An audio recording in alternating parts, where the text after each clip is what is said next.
Last night, in the final minutes against the Knicks, Deni Avdija landed from a rebound, grabbed his back and went down to the locker room.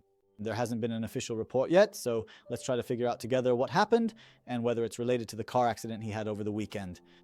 But first of all, let me reassure you, I don't think it's serious.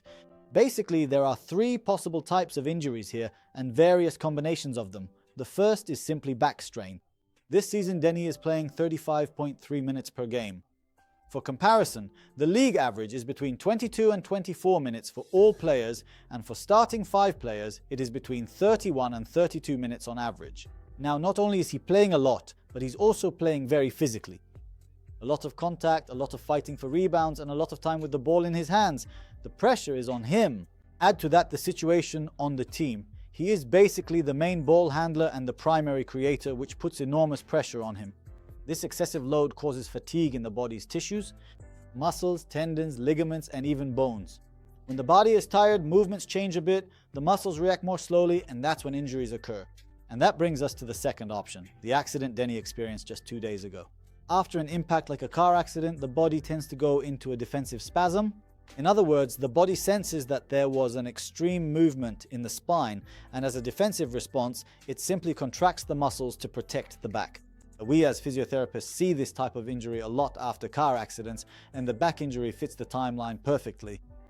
Usually this injury appears the day after the accident. The third option is the most serious one, and that's a stress fracture in the back. A stress fracture in the back usually occurs in the pars interarticularis area, and it happens due to chronic overload on the back with too little rest. And honestly, considering the minutes and the physical demands Deni has been through this year, it's a pretty realistic option. So let's sum up. If it is a stress fracture, the recovery is long, usually around 2 months, which means Deni would miss the end of the All-Star break. But let me reassure you, for several reasons, I don't think it's a stress fracture. First of all, I believe Portland's staff is professional enough to take care of Deni and manage his workload properly, meaning if they sensed there was any risk of a developing stress fracture, they would have stopped it in time.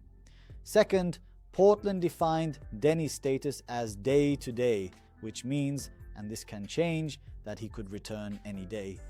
Third, he felt his back a bit before, and during that rebound it just got worse, so he decided to come out. So I don't think it's anything serious, he just chose to come out and rest.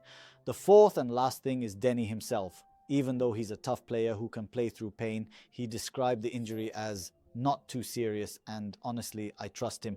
In short, in my opinion, it's back pain caused by overload, which may have worsened or flared up because of the car accident he was in. I estimate that within a few days, at most 2 weeks, he'll be back, and there's no reason for him to miss the All-Star break. Good luck and keep voting.